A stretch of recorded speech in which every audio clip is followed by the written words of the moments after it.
Hey guys, and welcome back to the show. I am your host, Megan Hardy, and I am the founder of Fitness Uncharted, which is a women's health and fitness coaching company that I designed to help women lose body fat, build muscle, improve their metabolisms, and get healthy from the inside out.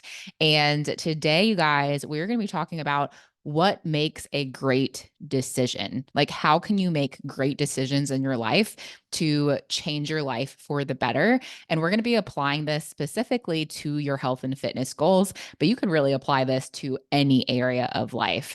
And I'm going to get rolling with this episode because I am literally like on a major time crunch. I'm just waiting for my husband to come in and yell at me because he's like my little timekeeper and we have somewhere to be in like 45 minutes and I still have to shower and get ready. So I'm literally waiting for him to come in and like murder me for recording a podcast right now.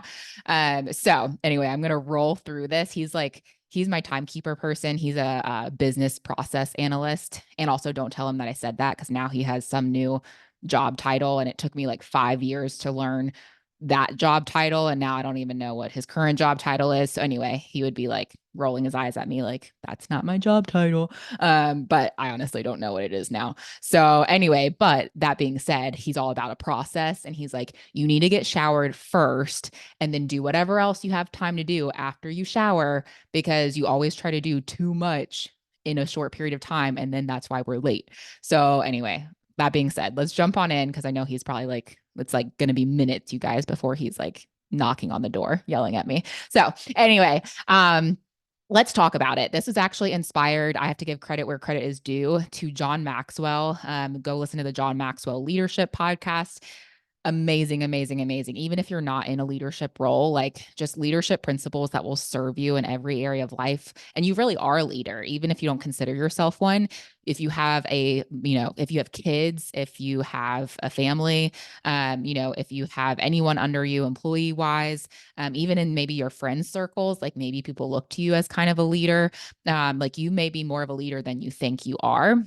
And a lot of those principles really can apply to every area of our life, whether or not you're a business owner or a, quote unquote leader in the typical sense. But what I want to talk about is what makes a great decision, because what happens too often is that too many people really overrate the decision making process and they underrate the decision management process. So, like, just think about it. Let's apply this to health and fitness, right? You're like, okay, I'm going to start this diet. And you're like, I need to like commit to it though, right? Like you put all this emphasis on, am I going to do it or not? Or am I going to do this program or not? It's that decision making that's very important. We have to make decisions. But then what happens is people put so much emphasis on that decision and then they completely fall off because guess why? They didn't have good decision management in place afterwards. They don't have any system or framework after they make the decision.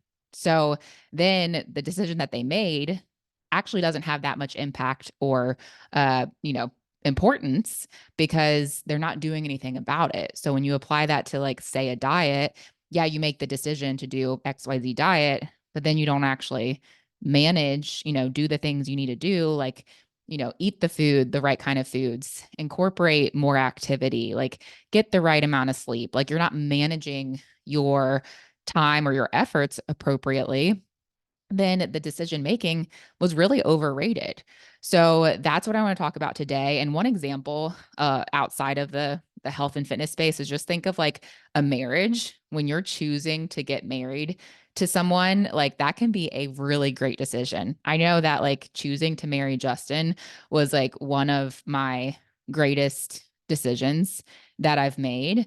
And this would be the perfect time for him to walk in right now because then he gets to hear me like, oh, we have that all moment. I'm like, I'm gonna say this. If you hear me repeat that again, it's because he walked in the room and I want him to hear it.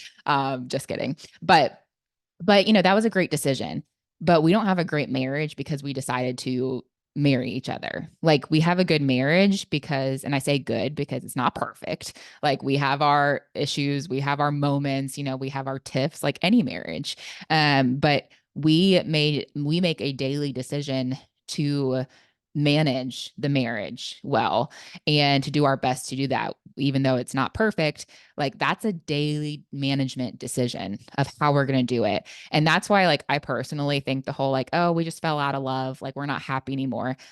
Personally, I think that's bullcrap. No offense to anyone who has said that, who has, divorced or anything like that. There's no judgment on you for that.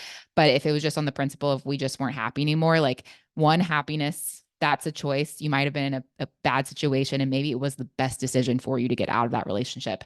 That is not for me to say, and there's no judgment from me. But if it's something that, you're like, we just weren't happy, we're just out of love, or like it just didn't work. It's like, how did you manage it? And we have so much power. Like, I will say, Justin and I are well past the honeymoon phase. We are well past the rose colored glasses. Like, I don't always feel the butterflies. Like, I don't always feel like the electricity and the sparks, but like I have to manage my actions and decisions. And what happens, one of my new favorite quotes is choices lead and feelings follow. So just think about in any area of your life, think about your marriage, think about your health and fitness goals. Like, we're waiting to feel motivated, right? I hear that all the time. Like, I'm just not motivated. How do you stay motivated? I don't stay motivated to be a good wife. I don't stay motivated to be in shape or keep up with my health. I make the choices and manage the decisions that I know will lead to the feelings. So choices lead and feelings follow. We have to make the choices and take the actions first, and then the feelings will follow after that. So, really, the same thing as the marriage principle and example applies to your health and fitness goals. Like, you can decide to get in shape or sign up for a program, but that's not going to do anything unless if you have the decision management.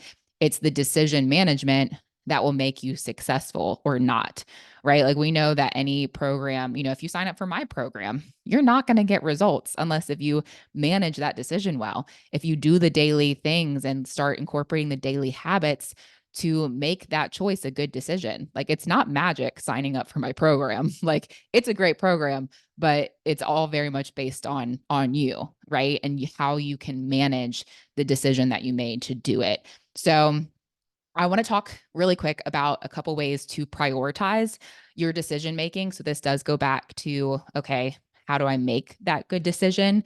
And how do I, like, with all the decisions that we're bombarded with daily, I know decision fatigue is a real thing. So first and foremost, like, how do you make a good decision? One, like, start with the hardest task first. So you might have heard me say this before or heard this quote, but it's called eat the frog. And that's basically just saying, like, you want to, I don't even know again where this comes from exactly or why this is a thing or an analogy, but eat the frog is just like, okay, you're going to do the hardest task first and you're going to get it over with. So, for me, like, I'm not a numbers or metrics or data person. Like, that is so my husband. Like, Justin loves a spreadsheet and I love him for that. But that is not me. And I'm a business owner though. Like, I need to be on top of numbers, right? And metrics and data. That is like my least favorite thing to do. But I know it's important. And so if I were just to, like, put it on my to-do list and, but I have 10,000 other things on my to-do list, guess which thing is going to be the last thing to get done and probably get pushed each and every day to the next day? It's going to be my metrics and my data. So, like, if that's a really important task and I don't like it, then I need to start with that first, because then everything after that task is going to feel so much easier. And also, if that was the only thing that I got done that day, I'm going to feel accomplished and I have it out of the way. Like, it's not hanging over my head anymore. So if you have things like, some people don't enjoy working out. I personally don't know how. I think it feels amazing to work out, especially the endorphins in the aftermath of a workout. I feel so good. So I'm like, man, how do you not, like, just like, it can't, how can you not anticipate the after feeling even? I can understand in the moment. It's like, yeah, it's painful, it's uncomfortable, whatever. But the after feeling is what I think about in my head. But some people just, one of my best friends, she's like, nope, I hate working out. Sorry. I'm like, okay, well, get that done first. Like, do your workout first thing and don't put it off. Because naturally, if you really don't like it, you're not going to do it. You're going to push it to the next day and the next day. And then also ask yourself, like, what will make the biggest impact? So, like, at the end of the day, what really matters? Like, with let's say like, your steps or your sleep, like maybe you can only choose one. It's one of those crazy days. So like, do you choose the workout or do you choose the sleep? Do you like cut off your sleep time because you don't have time to get enough sleep and get a workout in today? Or do you choose a workout or do you choose sleep? Personally, what would move the needle the most is sleep, and I would choose sleep. Like if I was only going to be able to get 7 hours of sleep and I was trying to decide between, getting the sleep or maybe waking up only getting 5 or 6 hours of sleep in order to get a workout, I'm going to choose sleep because I know of the impact that it has on my hormones, on my health, on my overall fat loss efforts, on my recovery and lean body mass and composition. So I'm going to choose sleep over that one workout. So like every decision that you're making, like ask what's going to have the biggest impact, especially if you're limited on time and you're looking between, two or three or four plus things that you should or could be doing right now. It's like, okay, which one of these is really going to move the needle the most and have the biggest impact? And then also, this is kind of like a business or finance thing, but like have a cost benefit analysis, even with your health and fitness goals. So, like a cost benefit analysis is like, it's going to cost you something, but what's the benefit, right? Think of even something like if you had some ad spend, like you're spending money on ads, you might put in $10, but if you get a ROI, a return on investment of $100, that was a worthwhile investment, right? It's going to cost you something, but the benefit is outweighs the cost. And that's where, with your health and fitness goals, like it's going to cost you something. That's when that decision management comes in. You have to recognize when you are making a decision to change your health or your life for the better, it is going to cost you something. And I think that's where a lot of people have rose colored glasses when they start a program or something. They just think it's going to be the magic fix. And, they're like, oh, I already spent money on this. So that cost me something. No, it's going to cost you more than that. It's going to cost you to make other changes. And that's where it's like, yeah. So it might cost you, time to work out. Like that's a cost, right? But the benefit, it outweighs the cost completely. The benefit is that you're going to feel better. You're going to look better. You're probably going to have better, blood markers and labs because you're getting yourself healthier. Like you're going to have better mood. Like you're going to show up better for your family. Like the benefit way outweighs the cost of making the time for that workout. Or same thing with, meal prepping, right? It costs you something. Like, okay, I have to plan ahead. I need to grocery shop and I need to make sure I have the right foods on hand. That requires a little bit of mental energy and capacity. But the benefit outweighs the cost. You're going to feel better. You're going to sleep better, better mood, better energy, better sex drive, better, it's like you're just a better human because you feel good from the inside out, but it does cost you something. So if you're looking, and you're trying to make the right decisions, go like, okay, what does this cost me versus what do I get out of this? And what's the benefit that I'm going to get from it? But you do have to expect that any good thing, it's going to cost you something and consistently cost you something. Like every day, do I wake up going like, oh, I have nothing else to do with that 45 minutes or hour that I'm setting aside for my workout? Like, oh, I have nothing better to do than work out. No, that costs me something every single morning because I could be getting more sleep or I could be starting more work so I don't have to work as late into the evening. Like it always costs me something every day. So like expect that and you just have to accept it and go like, okay, does the benefit outweigh the cost of that? So that's one thing. And then, even with my program, it's like, okay, people often think that just because they sign up for a new diet or a new program, that they quote unquote made a good decision. And that might be a great decision. That might be the best thing that you could have decided for yourself. And I'm proud of you for that. You should be proud of yourself for making the decision because not making a decision is also a decision. And if you look at the Latin word of decide actually means to cut off. So when you make a decision, you're actually cutting off something. every time you make a decision. So if you make a decision to start a program and better your health, you're cutting off that past version of yourself that wasn't doing anything about it, that was sitting on the sidelines. But if you decide not to move forward or not to make a decision to better your health and you're just in limbo land, that's also your decision. The indecision is a decision, and you're actually deciding to cut off the possible future you who is healthier and more lively and more vibrant and feels amazing and confident. You're actually cutting off that version of yourself to stay where you are. So, making that decision is a really good thing. But with that being said, then people wonder, it's like, okay, I made the decision.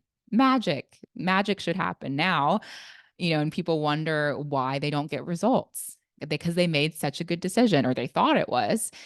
And that is because, my friends, of poor decision management. And so a couple things that can help with your decision management. One is clear frameworks and clear systems.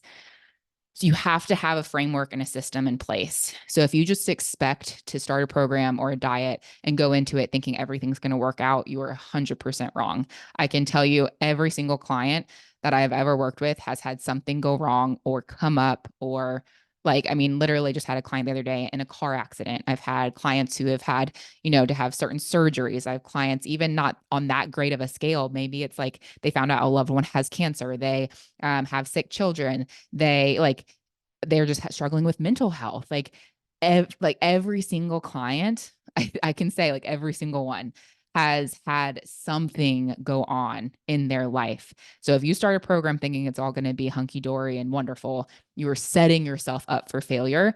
And there's a saying that is, you don't rise to the level of your goals, you fall to the level of your systems. I think this comes from James Clear, Atomic Habits, the book.